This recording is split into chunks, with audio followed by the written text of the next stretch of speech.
Hi everyone, and welcome to the very first episode of your new favourite sports show, The Halftime Huddle. I'm Genevieve and I'm joined by my co-hosts Parth and Serena. Yeah, that's right, Jen. This evening we take a look at our homegrown athletes looking to make it big in the world of sport, while also making sure we keep an eye on sports news from all around the world. We've got a great show lined up for you today, including an introduction to the up-and-coming sport of Quidditch, a look at the concussion issues that have plagued cricket of late, and our social media roundup. But first, let's have a look at the headlines.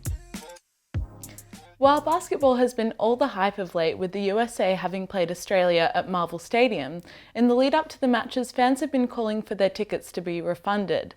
Ticket Tech advertised the games using images of stars that withdrew from the clashes, and the ACCC said they would fight for refunds for fans due to misleading representation. I'll pass the question off to you guys. Would you be asking for a refund too? Yeah, definitely. They advertised former MVPs, James Harden and Kevin Durant, coming to Australia, and now they're not here. So I most definitely will be asking for a refund. Yeah, I'm with Parth on this one. If I'm paying at least $200 for a ticket, I'm going to see James Harden, not the B team. Yeah, I mean, they were pretty expensive tickets. And if you look at someone like Ben Simmons, he was here just a couple of weeks ago, kicking balls at Punt Road with the Tigers. So there must be something going on underneath that we don't know about, do you think? Yeah, definitely. With Ben Simmons, he should have been part of the Boomer squad. And I really think the Boomer squad have benefited from his presence there. Yeah, and if you look at the setup from the game the other night, the plastic chairs, it looked pretty ordinary. I mean, they lost the game anyway, but you probably wouldn't even be able to tell from the plastic chairs in a football stadium, so Yeah, definitely. Now, while America might have come down under for a couple of exhibition matches, some Aussies are crossing the Atlantic on a more permanent basis. The NFL season is back, and former NEFL player Michael Dixon is making waves as a punter for the Seattle Seahawks. He's not the first Australian athlete to have tried the switch to overseas success, but he's arguably become the most successful to do so. So, do you guys think there will be more successful Australian sports crossovers to come? Yeah, I most definitely think so. I mean, Michael Dixon, he's first team All-Pro, which means he's the best punter in the NFL after switching off from NEFL. I think that's like a very good standard for other people to look at and be like, oh yeah, I can cross over to the NFL. I think Dixon's a great example, but I also think he's the exception rather than the rule. I mean, you've seen it in the NRL. We've got Valentine Holmes this year, who's overseas trying to make it. He's followed after Jared Hayne, who didn't even make the starting roster, who came back to Australia. So I don't know if they'd be as successful as Michael Dixon. I think he's more of a one case sort of thing. Yeah, I mean, if you look at the example of Carmichael Hunt, who was in the Super Rugby, went to AFL, didn't go so well, now he's back playing rugby, you know, he might be a bit of an exception, do you think? Yeah, it might be an exception, but I think just the kicking aspect of it and the way that they practice it in the AFL, it kind of makes it more natural for them to, you know, make that transition to the NFL. But yeah, it might be the exception. Yeah, and so speaking of AFL, Richmond and Collingwood are the bearers of major injuries for teams hoping to make it deep in September, with the Tigers waiting to confirm when ruckman Toby Nankervis and livewire forward Sydney Stack will return, while the Pies will not have Cox, Langdon, Beams and Dunn for the finals. For the rest of the top 8, the Giants will be missing Callan Ward and Jonathan Patton for the final series, while the Bombers will likely not have David Zaharakis following an ankle injury, who joins the list of Devon Smith and Joe Danaher of players Essendon will be missing. Now, let's switch things up a little bit. Where movies usually have cult followings and inspire popular culture, but very rarely do they inspire a sport. And thanks to the franchise Harry Potter, we have Quidditch. So to find out whether the battle of broomsticks and snitches is restricted to witches and wizards, we took to the streets. G'day guys, the theme of today is the intriguing sport of Quidditch, and we are off to find anyone who is unlucky enough to be stuck out in the rain today and get their opinions. So let's hear what the people think. Did you know that Quidditch is an actual sport played by people? Absolutely not. I thought it was just in the movies. I did not know that, no. Yes. Yes. I actually don't have much idea about that. Don't know how it would work? No. Explain to me how it works. We don't know how it works. We're out here looking for opinions. What would you say to people playing Quidditch as an actual sport? Actual sport, I mean, that's debatable, but, you know, if they're having, like I said, if they're having a bit of fun, you might as well give it a crack and then go from there. But yeah. Okay. Having watched it, it looks very odd. And I would say it's not something I'd be involved in. How do they catch the snitch? I have no idea, yeah. Could you explain that to me? I've got no idea as well. No? Okay. What do you have to say to anyone playing Quidditch in a real life sense? It's a pretty cool game because you can fly. You'll have a broomstick and They can't actually fly in real life. Yeah, but we can actually fly in real life. But that would be fantastic, I think. You'd ever play? Would you ever give it a go? Yeah, I think that's a good idea. That if I try it, it will good understanding, and also I can refer others also. All right, that's all for today. And just as we finish up, even the rain has stopped, just like the societal ignorance towards Quidditch. Some really interesting perspectives there. Yeah, and for some, the game is more than just a mystical fantasy. So here's Ezra Holt to tell us more about these Quidditch fanatics. Quidditch isn't just something you can watch in a Harry Potter movie. You can now join your local team and play it yourself. Monash University has 2 teams, the Muggles and the Mudbloods. They train 2 nights a week here on the Clayton campus in preparation for their competitive league games. I had the privilege of joining their training session, getting to know some of the players and learning more about this spellbinding game. Although the game has been adapted to the real world, it's still as frantic as it seems in the books and movies. And so you need to be considering a lot of things such as where all the different positions are on pitch, all the different balls, because when you add it up there's 5 balls on pitch at a time sometimes. Right. In Quidditch, the chasers score by getting the quaffle, or a slightly deflated volleyball, through the hoops.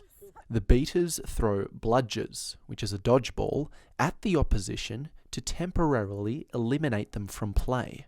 The keeper defends the hoops, and a snitch runs around to be caught by the seeker from either team. Another aspect of the game that has remained is the physicality. So it's considered a full contact sport, but you're only allowed to tackle with one arm, so it means someone who's a 6-foot rugby player can't smash like a tiny female player into the ground. Its use of violence hasn't put off its appeal. The coach of the Monash Muggles believes the game is only increasing with popularity. 100%, especially with the fact that it's on its way to be recognised as a real sport, hopefully. But a lot more people are realising that, this is a sport and it's not just a Harry Potter thing. The Monash Muggles Quidditch Club has over 800 likes on Facebook, becoming a perfect example of combining sport with fan culture. Where Quidditch was once just a fantasy, is now a reality. The Monash Muggles are on top of the Division 1 ladder, and the Mudbloods are high up on the Division 2 ladder. Thanks, Ezra. Now to continue our exploration of Quidditch at Monash, we've got Ashley King from the Monash Muggles Quidditch Club. Welcome, Ashley. Thank you for coming in. Hi, thanks for having me. No worries. So first off, how did you get involved in Quidditch? When I was first year, a friend in my biology class asked me if I wanted to join in, and there was no reason not to, so I came to a training. I loved it. Yeah, and so how long have you been involved in the game? So I've been playing for about 2.5 years now. Awesome. And what are the main aspects of the game that you love? So I love the strategy, how you combine the beater play or the dodgeball-like games with the chases and the rugby-like parts of the game. How it all works together is really unique, and I love that. Does this mean that all other sports help you set the tactics for your team? Like you look at rugby and go, oh wait, I could use that in Quidditch. Sort of. It's very unique, so not exactly, but there's certainly some parts where there are similarities to different sports. Apart from the connections to Harry Potter, why do you think it's becoming more popular? It's really popular amongst uni students, which is a growing market, and when they graduate, they make their own community teams, so this sport's growing from a young age and continuing to grow from there. Also, the sense of community between individuals and teams and between teams is really good, unlike others, which is different to other sports. I know tons of players in different teams, and we have tournaments where we travel interstate. So it's a great way of building a tight community of good friends and teammates. How popular is the Quidditch team at Monash? I'd say we're pretty popular. We have 2 teams, both with really good numbers. People often stop and watch us train. We've become pretty famous on social media a bit as well. And we've been growing for a long time, so I think we're pretty popular. And how do you find balancing being a student and your role in the club? Is it difficult, or what's it like for you? It can be tough at times, especially towards the end of semester, but it's also a great release from study when you're sitting down watching lectures all day. Running around, training, or playing a game is a great way to get that energy out. Yeah. And do you have any plans coming up, any competitions? So we have finals, our first round of finals in 2 weeks' time. We've got a State of Origin tournament in October, and in December we've got the big Nationals tournament where we are going to represent Monash and travel to Sydney. Amazing. That is incredible. Yeah, best of luck for finals. Thank you again for coming in. So now it's time for a lighter look at recent sporting events. So here's Serona with the social media roundup. Thanks, guys. And welcome to the Social Media Archives, where nothing is ever really deleted, and each episode we'll be reviewing the wide world of sports through our smartphones. It's been a busy couple of weeks for the kids of sport after Ben Simmons received more media coverage in the days he was here in Melbourne than he has in his entire NBA career. But since then, it's back to the usual, which means it's back to Nick Kyrgios. Nick continued his love-hate relationship with tennis, and we continued our love-hate relationship with Nick, as he did plenty on and off the court this week. After winning in Washington, it was back to the Nick of old for Kyrgios in Cincinnati, where he copped a massive $126,000 fine for his on-court meltdown. And like all good millennials, Nick vented his frustrations on Twitter, retweeting a video comparing his serve time to that of 18-time Grand Slam champion Rafael Nadal's. But Nick has yet to post any justifications for throwing a water bottle at the chair umpire in Washington or smashing rackets in bathrooms. Speaking of racket smashing, we've decided to keep track of Nick's antics starting this week. There's one smash, and there's two. And comparing yourself to people more successful than you, Eugenie Bouchard had her own way of turning heads online this week, seemingly calling out another Grand Slam champion, this time Serena Williams. After Serena retired in the Rogers Cup final, like Nick, Eugenie took to Twitter, suggesting that even though she crashed out in her first round match, she could have won the tournament because her loss was against the eventual winner, Bianca Andreescu. But she quickly backed down after she was barraged by Williams supporters calling her attention-seeking. Back home now, and on a more serious note, NRL star Josh Maguire's wife Tanissa has taken to Instagram to defend her husband after she claims he received death threats following his third contrary conduct charge this season.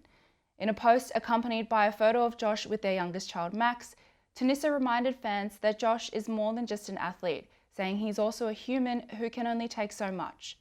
After the NRL's Don't Stay on the Sideline campaign for mental health earlier this year, it was a timely reminder that while all might be fair in love and war on the field, the mental well-being of our athletes should never be forgotten. And that's all for this week, guys. Back to you. Thanks for spilling the tea, Serona. Speaking of tea, let's go to Emma, who discusses the important issue of concussions in cricket. While we're in the midst of the Ashes in England, concussions in the game have hit headlines once again. Steve Smith was recently hit in the side of the neck by an 148-kilometre bouncer bowled by Englishman Jofra Archer. Smith was taken off the field, though he later passed his concussion tests. His injury, however, could have been prevented if he had been wearing something like a stem guard, which protects the area behind the ear.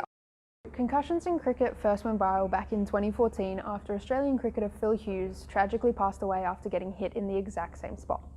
But what exactly are concussions, and why are we hearing so much about them now? Concussions are a type of traumatic brain injury, known as a TBI. This can be caused by either a hit to the head or a hit to the body that causes the brain to jolt. So batting in cricket can become especially dangerous when you have balls coming in at you at about 150 kilometres an hour in the men's game. That's like twice the speed of a car coming down Dandenong Road. The International Cricket Council published an updated guideline last year outlining the correct protocol following head trauma. Concussions are suspected if players show signs of confusion, disorientation, or even loss of consciousness after receiving a hit. They are then assessed using the SCAT5 test, which checks for things like double vision, severe headaches, or neck pain, and then asks players basic questions like, did you win your last game? And what venue are we currently at? We're hearing more and more about concussions due to the possible impact they can have on players' health later in life. These can be as mild as sensitivity to light or noise, or as severe as long-term psychological issues. Concussions have been steadily increasing over the last 3 years, with 8.3 per 100 players reporting a concussion. This doesn't necessarily mean they're happening more frequently, just that they're being reported, which is most likely due to the introduction of Cricket Australia's concussion and head trauma policy. It's unclear as to whether the ICC or Cricket Australia will legislate to make protective headgear like the stem guard compulsory, but here at the Halftime Huddle we fully support all players' safety. That's great insight into a very important cricketing issue. Thanks, Emma. We hope you've enjoyed everything from magpies to muggles, and we hope to catch you next time when we gather for the Halftime Huddle.